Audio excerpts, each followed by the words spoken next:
네, 부동산 신문 읽어주는 공인중개사의 땅사고TV 인동상입니다. 매일경제신문이고요. 부동산 소식인데 상계, 창동, 주공, 강북 재건축 속도를 내고 있는 것 같고요. 분양원가 평당 1170만원, 고덕 강일 8단지 SH공사 수익률 쭉 그렇게 해도 분양 수익률이 34%라고 많이 나오네요. 자. 우리도 음마 시범, 이거 땅값이 엄청 싼가 보죠. 고독강에. 자, 상계 창동 재건축 속도냅니다. 대기업 다닌다고 청년특공 못 받나 저만 억울한가요? 여기 나오고 있고요. 서울 집값 더 떨어진다에 한 표, 경매 10건 중 8건이 유찰됐습니다.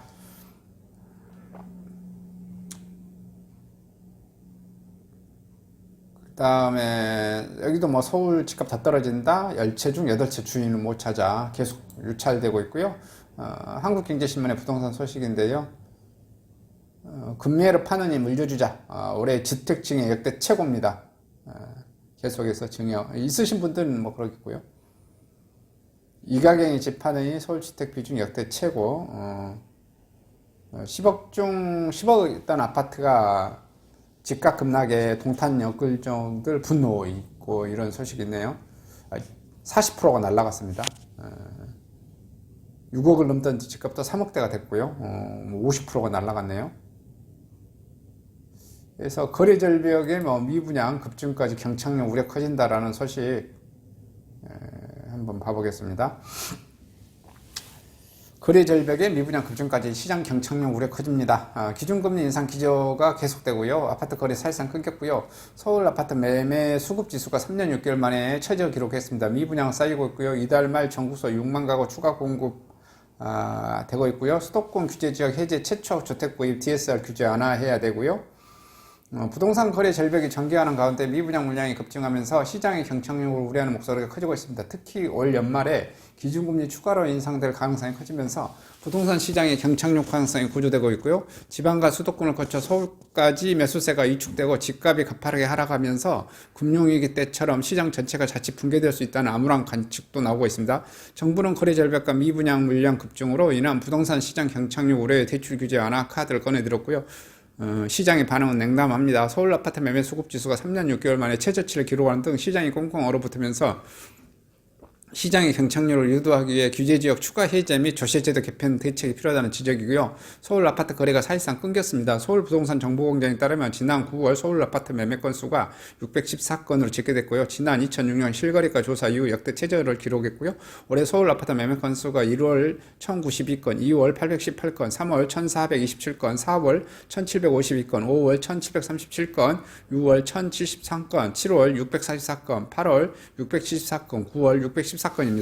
서울 아파트 매매 수급지수가 3년 6개월 만에 최저를 기록했고요. 시중은행 대출질 이자가 7%까지 치솟는 등 금리가 가파르게 오른 탓입니다. 한국부동산원에 따르면 지난달 31일 기준 서울 아파트 매매 수급지수는 72.9로 전주 75.4 대비 2.5포인트 떨어졌고요. 이 지수는 100을 기준으로 0에 가까울수록 집을 팔려는 사람이 200에 가까울수록 살아는 사람이 많다는 것을 의미하고요. 부동산 시장 경착력 실효 중 하나인 미분양 분량이 급증하고 있고요. 국토교통부에 따르면 9월 기준 전국 미분양 주택은 총 4만 1,604가구로 집계됐고요. 전월 3만 2,722가구 대비 27% 급증했고요. 수도권은 7,813가구로 전월 5,012가구 대비 55.9%, 지방은 3만 3,791가구로 전월 2만 7,710가구 대비 21.9% 증가했고요. 또 지난달 경기도 안성시 양주시가 미분양 관리지역으로 신규 지정됐고요. 이런 상황에서 신규 주택 공급 물량을 축소 관리해야 하지만 이달에만 전국에서 6만 가구 추가 공급될 예정이고요. 이는 지난해 11월 대비 2배 규모입니다. 부동산 R124에 따르면 올해 11월 분양의 예정 아파트는 전국 89곳 총 6만 1,312가구가 포함됐고요. 금융비용 상승과 집값 조정 국면에 접어들면서 내년 주택 경기가 더욱 위축될 것을 우려한 건설사들이 밀어내기식 분양에 나섰기 때문입니다. 이에 따라 미분양 규모도 더 커질 것으로 보이고요. 부동산 시장의 경착력 우려가 커지자 정부는 15억 원을 초과하는 고가 아파트에 대한 주택담보대출을 허용하는 등 부동산 관련 규제 완화 정책을 내놓았고요. 15억 원을 초과하는 고가 아파트에 대해서도 주택담보대출 실행이 허용되고요. 현재 투기과열지구 15억 원 초과 아파트는 주담대가 불가능합니다.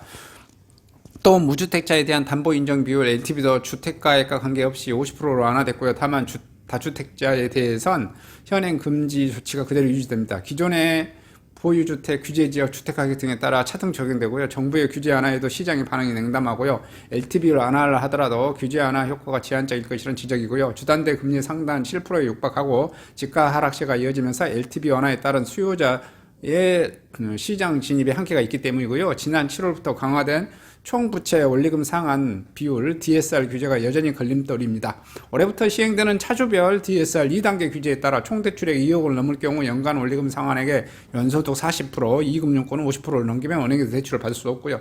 또 개인별 DSR 규제 대상을 총 대출액 1억 원 초과 차주로 확대하는 조치가 시행됐습니다.